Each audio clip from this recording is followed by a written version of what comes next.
কোনো রকম বাটাবাটি ঝামেলা ছাড়াই তৈরি করব ডিম আলুর ভর্তা। ডিম ভর্তা তৈরি করা একদমই সহজ। হুটহাট যদি কোনো রকম ভর্তা খেতে মন চায় তাহলে ঝটপট ডিম আলুর ভর্তা বানিয়ে ফেলুন। এবার আমি পেঁয়াজ কুচি বাটিতে দিয়ে দিব, পেঁয়াজ কুচি, তারপর শুকনা মরিচ, মরিচের মধ্যে পরিমাণ মতো লবণ দিয়ে মরিচগুলো গুঁড়ো করে নিব। মরিচগুলো গুঁড়ো হলে পেঁয়াজের সাথে মিশিয়ে নেব। পেঁয়াজ মরিচ একসাথে মিশিয়ে এর মধ্যে আলু আর ডিমগুলো ভালোভাবে চটকে নেব। ডিম আলু চটকে একসাথে মিশিয়ে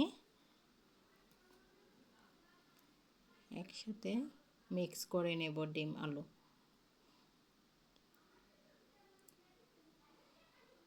মিক্স করে এর মধ্যে কাঁচামরিচ আর ধনিয়া পাতা কুচি পরিমাণ মতো দিয়ে এগুলো মিশিয়ে নেব।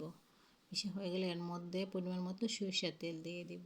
সরিষার তেল দিলে ভর্তার মধ্যে স্বাদ দ্বিগুণ বেড়ে যায়। বেশ, তৈরি হয়ে গেল ডিম আলুর ভর্তা ঝটপট। আল্লাহ হাফেজ।